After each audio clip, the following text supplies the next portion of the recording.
Diesel fuel systems use a plunger and barrel to pump high-pressure fuel into the combustion chamber. The cam lobes, push rods, and rocker arms mechanically actuate the injectors. The term EUI is actually an abbreviation for mechanically actuated, electronically controlled unit injector. Major parts of the injector include the tappet, plunger, barrel and body, nozzle assembly, and cartridge valve. The nozzle assembly consists of a nozzle spring, nozzle check, and nozzle tip. The cartridge valve consists of a solenoid, armature, poppet valve, and poppet spring. The injector is mounted in an injector bore in the cylinder head, which has an integral fuel supply passage. On older engines, the injector seated on a brass sleeve, which was swaged into the bottom of the injector bore. The brass sleeve provided a combustion seal and separated the injector from engine coolant in the water jacket. On 3406E engines, an improved stainless steel sleeve is used. This sleeve also separates the injector from engine coolant, but the injector actually does not touch the sleeve. Supply fuel is sealed above the sleeve by an external injector O-ring, and the cavity between the injector and sleeve is empty. The injector nozzle case seats directly on the cylinder head to provide a more positive combustion gas seal. The sleeve is installed with a light press fit and O-rings rather than the mechanical swaging used on brass sleeves. Increased wall thickness on the stainless steel sleeve allows the use of internal threads. These threads make sleeve installation and removal much easier. C10, C12 engines also use a stainless steel sleeve similar to the 3406E. Rather than using O-rings, this sleeve fits in the cylinder head with a light press fit and is sealed using retaining compound on the upper and lower lands. Actuation refers to the type of force used to power the plunger, which pumps the fuel out of the injector. Mechanically actuated fuel systems use a camshaft lobe and rocker arm to provide that force. The rocker arm presses down on the tappet at the top of the injector. The tappet, in turn, presses down on the injector plunger, which pushes fuel from the plunger cavity below the plunger. Fuel displaced from the plunger cavity can flow in two directions. Fuel can flow to the nozzle assembly and to the nozzle tip. However, to flow out of the tip, the injection pressure must reach about 5,000 psi in order to raise the nozzle check against the force of the nozzle spring. The fuel chooses the path of least resistance.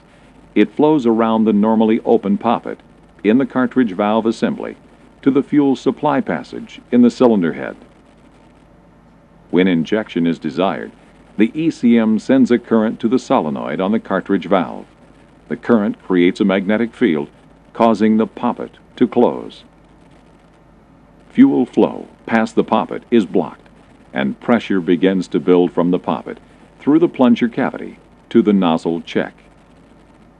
When the pressure reaches approximately 5,000 psi, the force of the high-pressure fuel overcomes the spring tension holding the nozzle check closed. The check lifts off its seat and fuel flows out of the orifice holes in the nozzle tip. This is the start of injection. The rapid flow of fuel out of the plunger cavity is restricted by the very small orifice holes. Because of this restriction, injection pressure continues to rise very rapidly, even after the nozzle check opens and injection begins. Injection pressures continue to rise until the flow rate out of the orifice holes equals that of the fuel leaving the plunger cavity. Depending on engine speed and fuel delivery, this pressure ranges from 10,000 to 30,000 psi. High injection pressures promote complete combustion and lower exhaust emissions. Pushing the fuel through the orifice holes in the nozzle tip causes the fuel to atomize into droplets in the combustion chamber. Fuel droplets burn from the outside into the center. Large droplets take longer to burn and may not have time to burn completely during a normal combustion cycle. Increasing the pressure of the fuel through the orifice holes creates smaller droplets. In turn, smaller droplets burn more completely. There are 4 stages in the operation of the EUI: pre-injection, injection, spill, and fill. The first stage, pre-injection, starts with the plunger and tappet at the top of their stroke. The plunger cavity is full of fuel, the poppet in the cartridge is open, and the nozzle check is closed. Fuel leaves the plunger cavity when the rocker arm pushes down on the tappet and plunger. Fuel blocked by the closed nozzle check flows past the open poppet to the fuel supply passage in the cylinder head. As long as the solenoid on the cartridge valve is not energized, the poppet remains open, and fuel from the plunger cavity continues flowing into the fuel supply passage. To start injection, the ECM sends a current to the solenoid on the cartridge valve. The solenoid creates a magnetic field which attracts the armature. When the solenoid is energized, the armature lifts the poppet until it contacts the poppet seat.